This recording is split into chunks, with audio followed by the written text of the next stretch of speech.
girlfriend left me for my rich best friend because I didn't buy her designer bags. She didn't know I'd already bought her a house. Ashley and I dated for 4 years, met at a bookstore where she worked. I fell for her instantly. Smart, funny, beautiful. I thought she felt the same. I make good money as a software architect, $140,000 a year, but I don't show it. Drive a regular Toyota, live in a simple apartment. Why? Because I watched my parents blow through money and die broke. I save 70% of everything I make. Ashley knew I had a decent job, but not the details. I'd buy her gifts I thought meant something. First edition books she mentioned wanting. Cooking classes she talked about. Concert tickets for bands she loved. Nice things, but not luxury things. Maybe $200 here and there. I was saving for something bigger. Nate was different. My friend since college, he inherited his dad's construction company. Drove a Mercedes, wore designer everything. When we'd all hang out, he'd flash his black card, order expensive bottles, and make sure everyone saw. Ashley's eyes always followed that card. 6 months ago, things changed. Ashley started comparing. Nate bought his girlfriend a Louis Vuitton bag for their 6-month anniversary. We've been together 4 years and you've never bought me anything designer. You said you liked meaningful gifts better than expensive ones, I reminded her. That was before I realized I was dating someone who couldn't afford nice things. That stung, but I kept saving. The house was almost paid for. Just 3 more months. Then I started noticing things. Ashley was working late when her bookstore closed at 8. Her phone was face down at dinner, leaving rooms to take calls. New jewelry, she said, was costume. A Cartier bracelet isn't costume. I knew that bracelet. Nate had shown it to me a month earlier. Thinking of getting this for someone special, he'd said. I confronted Ashley directly. Are you seeing Nate? She laughed in my face. You're paranoid. Just because he's successful doesn't mean I want him. That's not an answer. God, you're pathetic. This jealousy is exactly why I need space. You're threatened by anyone who has more than you. She gaslit me for weeks. I was crazy. I was insecure. I was projecting my financial inadequacy. Maybe if I weren't so cheap, I wouldn't be so suspicious. Maybe if I could give her what she deserved, I'd trust her more. Then Jake, our mutual friend, sent me a photo from Nate's Instagram story. Ashley in Nate's bed wearing his shirt captioned, Sunday mornings hit different. They didn't even hide it. I drove to Nate's house. They were on his couch, her legs across his lap, both laughing at something on his phone, probably laughing at me. I knocked. Ashley answered in Nate's robe. Her face went from surprise to annoyed. What are you doing here? Getting my answer. Nate appeared behind her. No shame. Hey man, we need to talk. No, we don't. Ashley crossed her arms. Look, this is for the best. You're a nice guy, but nice doesn't buy houses or trips to Greece or anything that matters. Nate can give me the life I deserve. And you? I looked at Nate. 4 years of friendship? He shrugged. You can't give her what she needs, bro. I can. Simple math, no hard feelings. When did it start? Ashley rolled her eyes. Does it matter? 2 months? 3? Who cares? I'm 28. I need someone established, not someone who thinks a bookstore gift card is romantic. I was saving... for what? Your retirement? While I'm supposed to wait wearing Target dresses and department store makeup, I want Louis Vuitton now, not some fantasy future. Nate put his arm around her. She deserves someone who can provide properly. That's me. You understand, right? Still friends? I left without answering, but I wasn't done. The house closing was in 2 weeks. I'd put Ashley's name on the deed as a surprise, planning to propose on the porch of the home we'd owned together, free and clear, no mortgage, 3 bedrooms in the hills overlooking the city, $800,000 value. I called my lawyer. Removing her name was easy since we weren't married yet. Then I called Mia, my realtor. Change of plans. I'm not moving in. Want to list it as a luxury rental instead. 3 days before the closing, I texted Ashley. You were right. I couldn't give you what you deserved. Can we meet one last time? For closure? She agreed, probably expecting me to beg. We met at the coffee shop near the bookstore. She showed up wearing designer everything. Gucci bag, Prada shoes, Cartier bracelet catching the light. You look good, I said. She preened. Nate treats me like a queen. I'm finally living the life I should have been living all along. I'm happy for you. Really, you helped me realize something important. That you should have tried harder? She smirked. That I was saving for the wrong person. I pulled out my phone, showed her the listing Mia had just posted. Beautiful house, right? 3 bedrooms, mountain views, chef's kitchen, everything you said you wanted when we talked about our future. She looked confused. Why are you showing me this? Because I bought it. For you. For us. Paid in full. $800,000. Her face went white. She just stared at the screen for maybe 10 seconds without moving. Her mouth opened, but nothing came out. The Gucci bag slid off her lap and hit the coffee shop floor with a thud. I watched her hand start shaking as she held my phone, her perfectly painted nails looking too bright against the white screen. Her other hand went to her throat. She blinked fast like she was trying to clear her vision. The phone almost slipped from her fingers. She caught it and looked at the listing again, scrolling through the photos. The kitchen with the marble counters, the master bedroom with the mountain view, the backyard with the fire pit. All the things she'd pointed out in magazines over the years. She looked up at me and her voice came out as a whisper. She asked how long I'd been planning this. When did I buy it? Why didn't I tell her? Her words got louder with each question. I kept my voice calm and told her I closed on the house 2 months ago, right around the time she started sleeping with Nate. I'd been planning to propose on the front porch. The house was supposed to be ours, free and clear, no mortgage. She put the phone down on the table between us. Her hands were both shaking now. She asked if her name was on the deed. If there was any way to fix this. She said she made a terrible mistake. Her voice had this desperate edge I'd never heard before. I told her my lawyer Tyler removed her name the day after I found out about the affair. The house was already listed as a luxury rental. She could see it right there on the screen. $5,000 a month, professional photos, available immediately. Her face changed. The shock turned into something else. Math happening behind her eyes. She started crying. Real tears, not the pretty kind. Her mascara ran down her face in black streaks.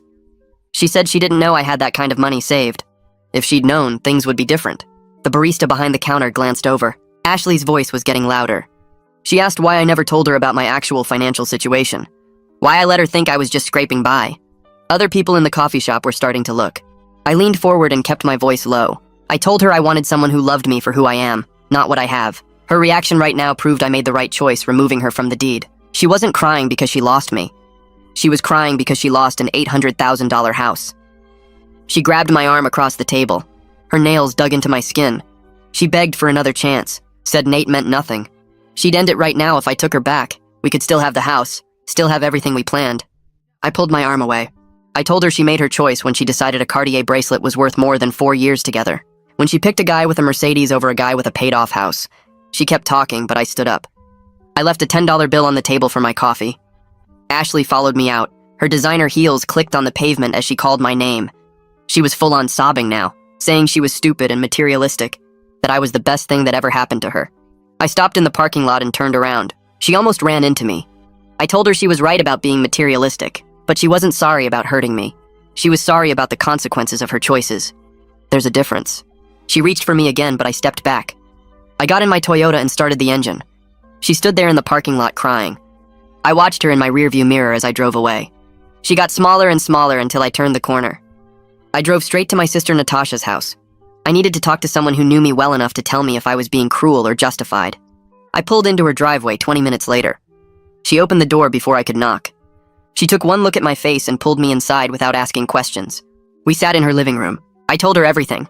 The coffee shop meeting, showing Ashley the house listing, her reaction, the parking lot scene, all of it.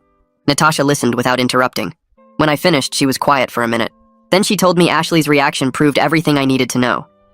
Ashley never loved me for the right reasons. The house revelation was perfectly timed to show her true character. Natasha said I dodged a bullet. If Ashley had found out about the house before the affair, she might have stayed.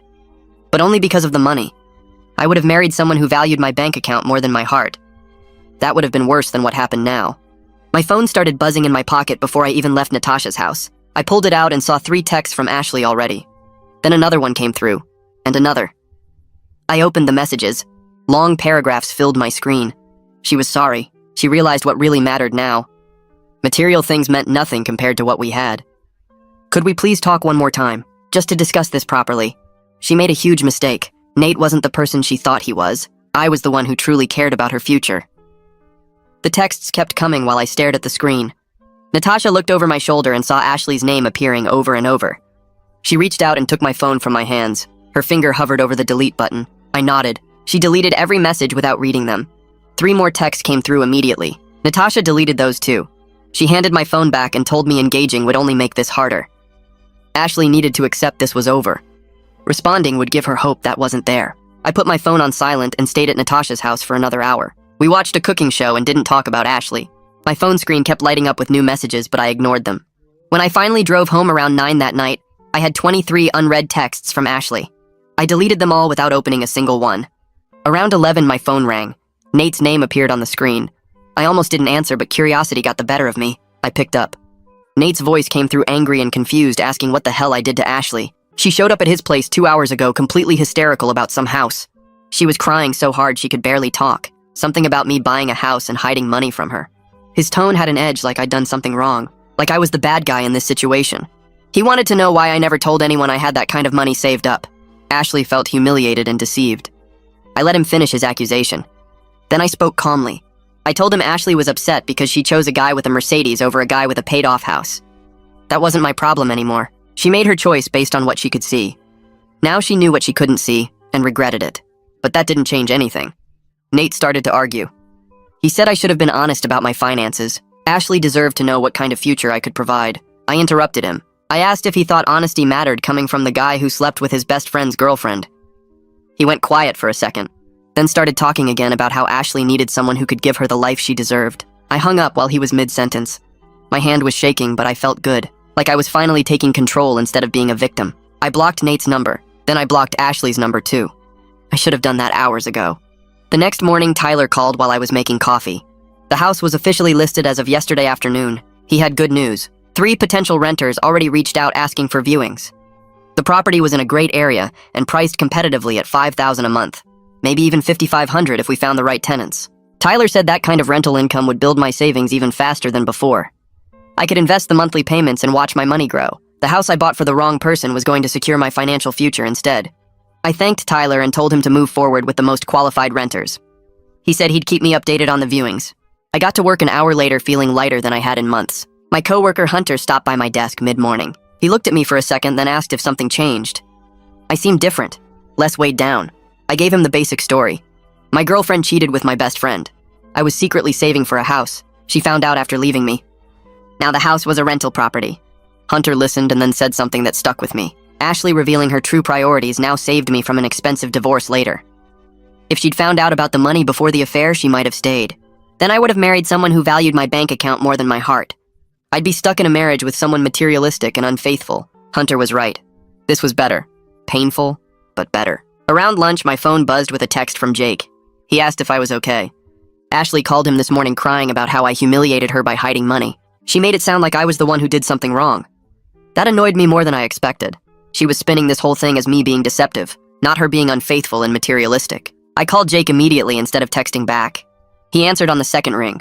I explained the full timeline.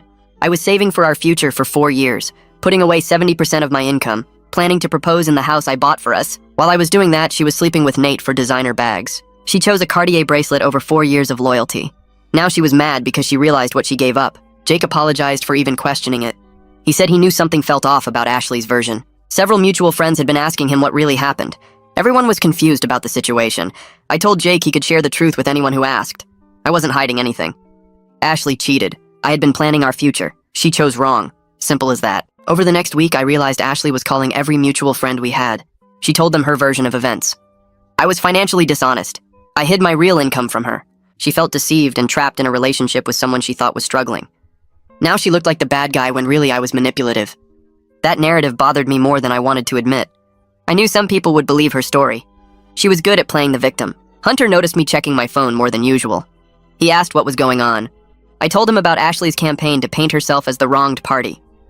Hunter thought for a minute, then gave me advice. Tell my side to close friends, but don't engage in a broader social media war. The truth would come out naturally. People who knew me would see through her story. People who didn't know me well enough didn't matter anyway. I took his advice. I reached out to 3 friends who knew us best as a couple. I explained what really happened without drama or anger. Just facts. 2 of them immediately saw through Ashley's story. They pointed out that my supposed dishonesty didn't justify her cheating. Saving money wasn't the same as lying. And even if I had been more open about my finances, that didn't excuse sleeping with Nate. The 3rd friend seemed uncomfortable on the phone. He was closer to Nate than to me. He made non-committal sounds and said he didn't want to get involved in the drama. That told me everything I needed to know about where his loyalty was. I thanked him for his time and hung up. Some friendships weren't worth fighting for. 2 days later, my phone rang while I was at my apartment sorting through old photos I needed to throw away. Mia's name showed on the screen. I picked up on the second ring. She sounded excited about something. A young couple wanted to rent the house long-term. Both worked as executives at tech companies downtown. They offered $5,500 a month and wanted to sign a 2-year lease. I didn't hesitate. That rental income would let me save even more aggressively. The house I bought for Ashley was now going to build my future instead of hers. Mia said she'd send over the paperwork and we could do the key handoff at the property in 3 days. I thanked her and hung up feeling satisfied. Every month that house would generate income I could invest. The plan had changed, but the outcome was better than I originally hoped for. The key handoff happened on a Thursday afternoon. I drove to the house for the first time since buying it. Walking up the path felt strange. This was supposed to be where I proposed to Ashley. Instead, I was meeting strangers who'd live in it. The couple arrived right on time. They seemed nice, professional, excited about the house. We did a quick walkthrough so I could show them where everything was. The heating controls, the water shutoff valve, the security system panel. Then the woman mentioned something that made me stop. They'd seen someone at the property yesterday, a woman. She'd been standing on the porch looking through the front windows. They thought maybe she was the previous owner or something. I felt my jaw tighten. Ashley had tracked down the address from the listing. Of course she had. The man asked if that might be a problem. If she had any legal connection to the property. I assured them she didn't. No legal connection whatsoever. Just my ex-girlfriend who made bad choices. They seemed satisfied with that answer. I handed over the keys and left. That night I was watching TV when my phone buzzed with a text from a number I didn't recognize. The message asked why I was letting strangers live in what should be our house. Ashley. She'd gotten a new number to contact me. I read the text twice, then blocked the number without responding. She wasn't going to stop. That much was clear. Every time I thought this was over, she found a new way to insert herself back into my life. But I wasn't going to engage. Blocking her was the only response she'd get from me. I deleted the text thread and went back to my show. She needed to accept this was really finished between us. A few days later, Natasha invited me over for dinner with her husband. I showed up with a bottle of wine and she hugged me at the door. Her husband was grilling chicken in the backyard. We sat on their patio while the sun went down. Natasha kept looking at me with this expression I couldn't quite read. Finally, she said I seemed lighter, more like myself than I'd been in months. I thought about that. She was right. The relationship with Ashley had been weighing on me even before I discovered the affair. All those comparisons to Nate, the constant hints that I wasn't good enough. The feeling that I had to prove something. It had been exhausting. I told Natasha she was right. I felt better than I had in a long time. During dinner, her husband mentioned his friend was recently single. He asked if I was ready to meet new people yet. The question caught me off guard. I appreciated them thinking of me, wanting me to be happy. But I wasn't ready for dating. I told them that honestly. I needed more time to process everything that happened. They understood. Natasha squeezed my hand across the table and said whenever I was ready, they'd be there. The rest of dinner was relaxed. We talked about their upcoming vacation and a movie they'd seen. Normal conversation that had nothing to do with Ashley or Nate or betrayal. It felt good. Work became my focus after that. I threw myself into a major project my team had been assigned. New architecture for a client's entire system. It required long hours and intense concentration. Exactly what I needed. My boss noticed the increased dedication. He pulled me aside one afternoon in the hallway outside the conference room. He said whatever I was going through, he was impressed with how I was handling it professionally. My work quality hadn't dropped at all. In fact, it had improved. I thanked him and said I appreciated the feedback. Work was the one thing I could control completely. No surprises, no betrayals, just code and systems and problems I could actually solve. 2 weeks after the coffee shop confrontation, my phone rang with another unfamiliar number. I almost didn't answer, but something made me pick up. A man's voice asked if this was me. I confirmed. He introduced himself as Lewis, Nate's business partner. I was surprised. Lewis and I had met a few times at company events, but we weren't close. He asked if I'd be willing to meet for lunch. He had something he wanted to discuss. I was curious enough to agree. We set a time for the next day at a restaurant downtown. Lewis was already there when I arrived. He stood up and shook my hand. We ordered food and made small talk until the server left. Then Lewis got serious. He said he had no idea about Nate and Ashley until recently. One of the guys at the office had mentioned it, and Lewis confronted Nate directly. What Nate told him was disgusting. He'd bragged about it, framed the whole thing as winning some kind of competition, like taking Ashley away from me was an achievement. Lewis said that conversation made him realize his partner had serious character problems. He'd never seen that side of Nate before, the callousness, the complete lack of respect for friendship or loyalty. It bothered him deeply. Lewis kept talking. He said he was considering buying out Nate's share of the construction company. This situation revealed a side of Nate he couldn't respect. He didn't want to be in business with someone who treated people that way. I appreciated Lewis reaching out. It took courage to have this conversation, but I told him I wasn't interested in being involved in their business decisions. That was between him and Nate. I'd moved on from both of them. Lewis nodded. He said he understood. He just wanted me to know that not everyone thought what Nate did was okay. Some people saw it for what it really was. That conversation stuck with me as I drove back to work. Nate's actions were catching up with him in ways beyond just losing my friendship.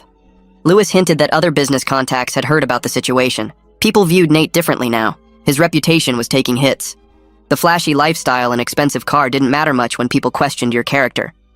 I felt a small sense of satisfaction. Not revenge exactly. Just the natural consequences of his choices finally reaching him. He'd thought taking Ashley was winning. But he'd lost something more valuable than any girlfriend. He'd lost respect. A week went by without hearing from either of them. Then my phone buzzed with a text from a number I didn't recognize. The message said Ashley needed to talk, that she wanted to apologize properly and get closure. I stared at the screen for a minute. Natasha had warned me about this exact situation when we talked 2 days earlier. She said Ashley would try again once reality set in. I should have deleted the message. Instead, I texted back agreeing to meet at the park near downtown. Neutral territory, public place, one last conversation.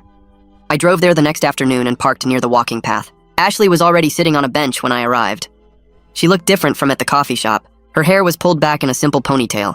No designer bag in sight, just jeans and a plain sweater. The Cartier bracelet was gone. She stood up when she saw me walking over. Her hands twisted together nervously. I sat down on the opposite end of the bench and waited. She started talking immediately. Said she was sorry for the affair, sorry for how she treated me, sorry for choosing material things over what we had. The words came out fast like she'd practiced them. She admitted she got caught up in status and appearances. Nate's lifestyle made her feel important and valued in a way she thought I couldn't provide. I listened without interrupting. Let her say everything she needed to say.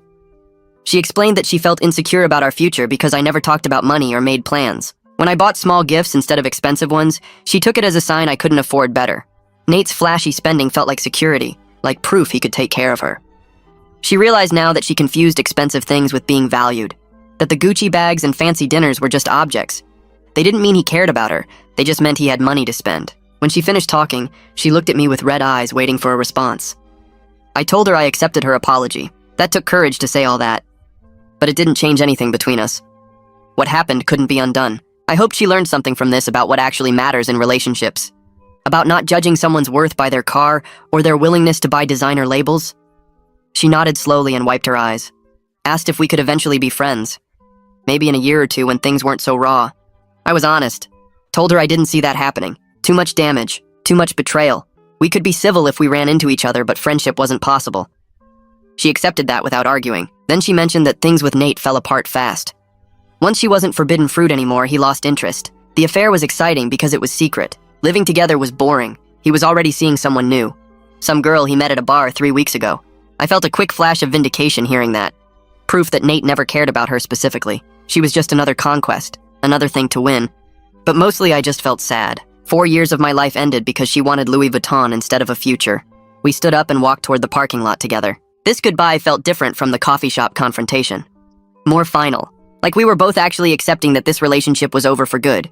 No more anger, no more drama. Just two people who used to love each other going separate ways. I got in my Toyota and drove away. Watched her standing by her car in my rearview mirror getting smaller. I felt lighter somehow, like I'd closed a chapter cleanly instead of leaving pages torn out. The next day at work, Hunter stopped by my desk during lunch. Asked if I wanted to join his basketball league. They played pickup games twice a week at the recreation center. Good group of guys, low pressure, just exercise and hanging out. I hadn't played basketball since college, but I agreed. Figured it would be good to get out of my apartment and do something physical. That Thursday, I showed up at the gym with old sneakers and shorts I found in my closet. Hunter introduced me to the other guys. They were all around my age. Mix of jobs and backgrounds. Nobody asked about my personal life or why I was joining mid-season. We just played. The physical activity felt amazing, running up and down the court, focusing on the game instead of replaying conversations in my head. My body was sore the next day in a good way. Over the next few weeks, basketball became my routine. Tuesday and Thursday nights. I started looking forward to it. The guys knew nothing about my history with Ashley. To them, I was just a regular person who played decent defense and could hit free throws. The anonymity felt refreshing. Nobody looked at me with pity or asked how I was holding up. I was just part of the team. One of the guys invited me to grab beers after a game, and I went. We talked about sports and work and normal things. No drama, no betrayal stories, just casual friendship with people who had no connection to my past. Around the same time, my rental income started coming in. The executive couple paid their first month's rent. $5,500 deposited directly into my account.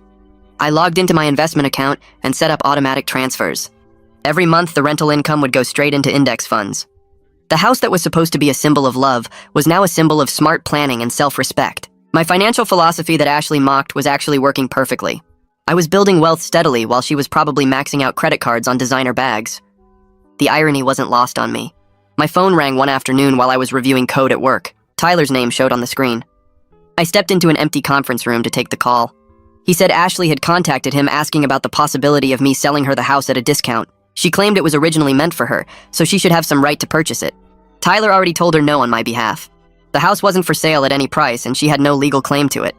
But he wanted me to know she was still fixating on the property, still trying to find a way to get what she thought she deserved. I thanked Tyler for handling it and told him to block any further contact from Ashley about the house or anything else. He agreed that clean boundaries were important. Then he mentioned something his wife Suzanne said. She's a therapist and Tyler had told her the basic story. Suzanne thought my handling of this situation had been remarkably healthy. Not getting sucked into drama, not seeking revenge, just removing myself and moving forward. That comment stuck with me the rest of the day. I told Tyler to block any further contact from Ashley about the house or anything else. He agreed immediately and said clean boundaries were important after this kind of situation. Then he mentioned something his wife Suzanne said. She's a family therapist and Tyler had told her the basic outline of what happened. Suzanne thought my handling of everything had been remarkably healthy. Not getting pulled into drama, not seeking revenge, just removing myself and moving forward with my life. Tyler said most people in my position would have done something they'd regret later. I appreciated hearing that perspective from someone who dealt with messy situations professionally. The validation helped more than I expected. 3 months passed. The house rental kept generating income. Basketball became a regular part of my routine. Work kept me busy. Life felt different, but not bad. I was grabbing coffee one Saturday morning when I ran into the bookstore manager where Ashley used to work. She recognized me instantly, and her face showed surprise mixed with something like concern. She asked how I was doing, and I told her honestly that I was doing okay. Then she mentioned something I hadn't known. Ashley quit her job right after our breakup. Didn't give notice, just called one morning and said she wasn't coming back. The manager had to scramble to cover shifts. Ashley apparently moved to a different city shortly after, trying to start fresh somewhere new. The manager seemed uncomfortable sharing this information, but said she thought I should know. We talked for a few more minutes outside the coffee shop. She said she always thought Ashley and I were good together when we first started dating, but she admitted something changed over the past year. Ashley became more focused on material things, started comparing herself to customers who came in wearing expensive clothes, made comments about wanting a different lifestyle. The manager noticed the shift but figured it was just Ashley growing restless with retail work. Hearing an outside observer validate what I'd experienced felt important. I wasn't crazy for noticing the changes. Other people saw it too. The manager wished me well and went inside. I sat in my car for a while thinking about that conversation. That night I opened my laptop and started making a list. What did I actually want in a future relationship? Not just attraction and chemistry. Those mattered, but they weren't enough. I wrote down financial compatibility at the top. Someone who understood the value of saving, who didn't measure worth by possessions. Shared life philosophy came next. Similar views on what mattered in the long term. Communication about money and goals. Honesty about expectations. The list grew longer as I thought through what went wrong with Ashley. I'd assumed we wanted the same things because we got along well and enjoyed each other's company. But we never actually talked about deeper values. Never confirmed we were building toward the same future. That was partly my fault. I should have been more open about my financial situation and plans. But her response to the house revelation showed our values were different regardless of communication. A week later, Natasha called and asked if I wanted to meet her friend from work for coffee. She emphasized it was just to practice being social again. No pressure, no expectations of romance, just a casual conversation with someone new. I agreed mostly because Natasha had been so supportive, and I didn't want to seem like I was hiding from life. The coffee date happened on a Thursday afternoon. Her friend was nice. We talked about work and hobbies and normal things. Pleasant conversation, but no spark. I appreciated that Natasha's approach was low stakes, not trying to force me into dating before I was ready, just getting me back out there in a comfortable way. I texted Natasha afterward and thanked her for thinking of me. At work, things were going well. My focus had increased over the past months. I threw myself into projects and delivered results ahead of schedule. My boss called me into his office one afternoon and told me I was promoted to senior architect. Significant raise, more responsibility. He said my increased focus and maturity over recent months contributed to the decision. The team had noticed my dedication. I realized the breakup, while painful, had pushed me to invest more energy in my career. Without the relationship taking up mental space, I'd channeled that energy into work. The promotion felt like validation that I was moving forward in concrete ways. I celebrated by taking Natasha and her husband to dinner at a nice restaurant downtown. Thanked them for supporting me through everything. Natasha joked that Ashley did me a favor by showing her true colors before I married her.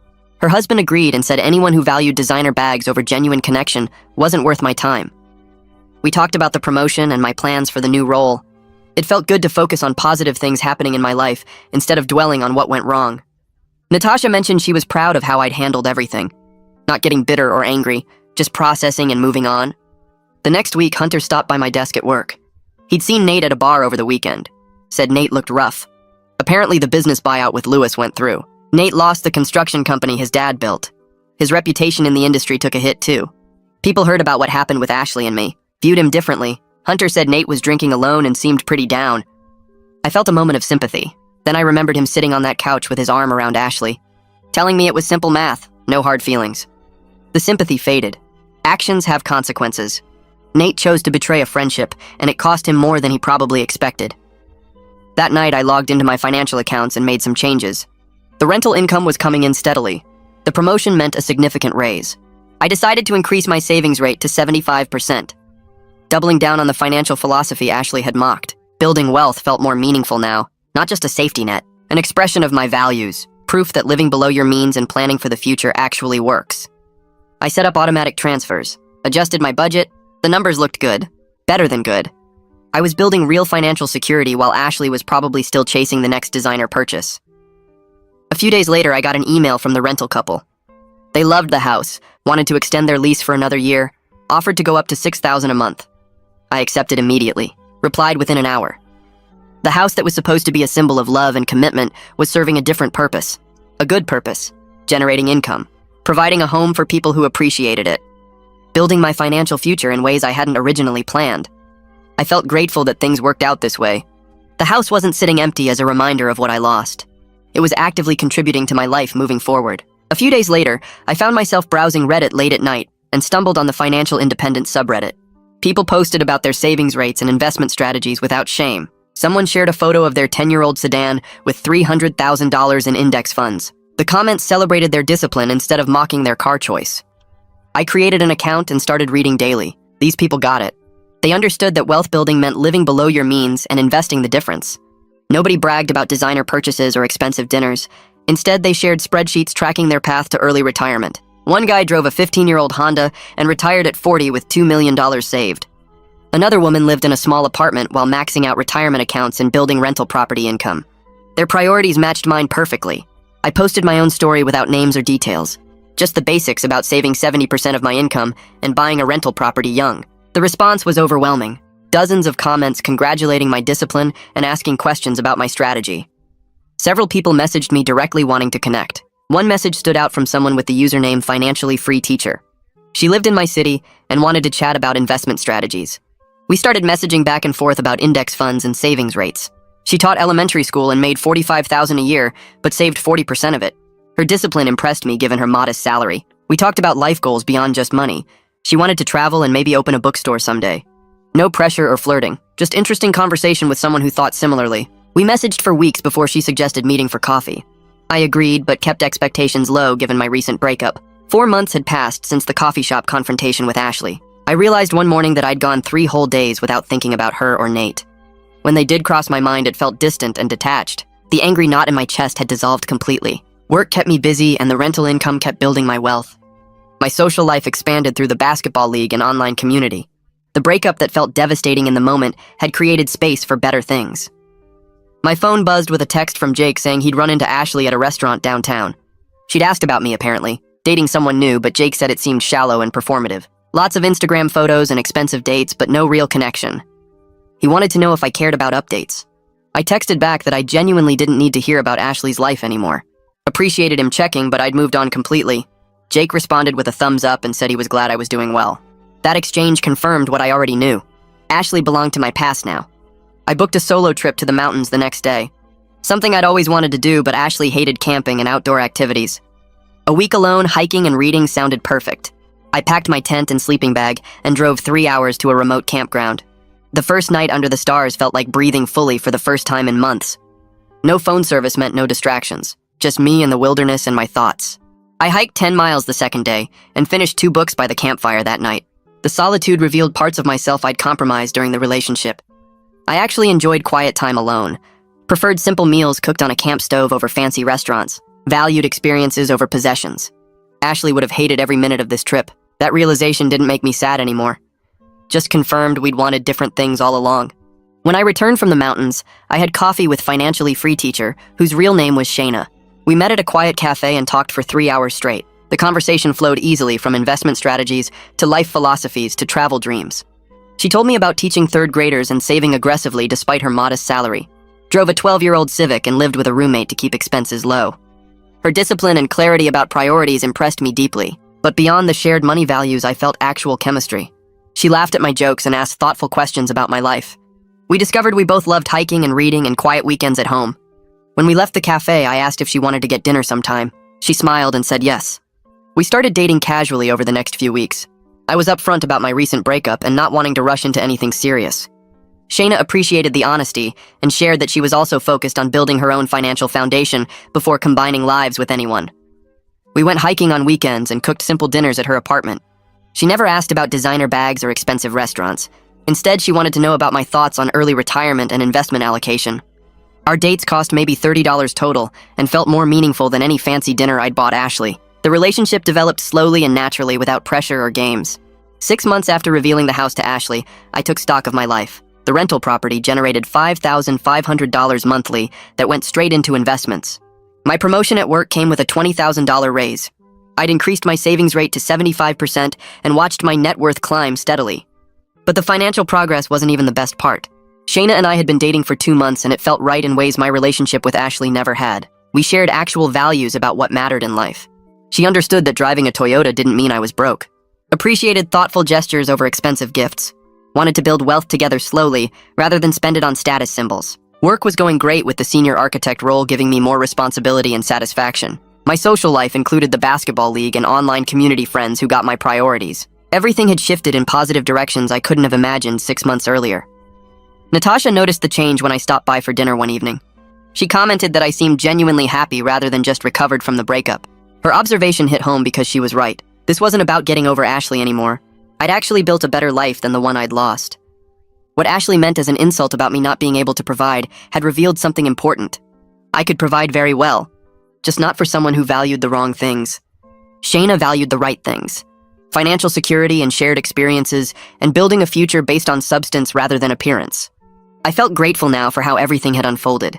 The betrayal hurt deeply at the time, but it showed me who people really were before I made permanent commitments. If Ashley hadn't left, I might have married her and spent years with someone who didn't share my actual values. If Nate hadn't betrayed our friendship, I might have kept trusting someone who saw relationships as competitions to win. The house I bought for the wrong person became the foundation for building the right life. Every month, the rental income grew my wealth and confirmed my financial philosophy worked. Every date with Shayna reinforced that finding someone with shared values mattered more than surface compatibility. Every conversation in my online community reminded me that plenty of people understood the difference between looking rich and being rich. I was excited about where this path led next, not in a rushed or desperate way, just genuinely curious about the future I was building with intention and discipline. The life Ashley rejected was exactly the life I wanted, and now I was living it with someone who wanted it too.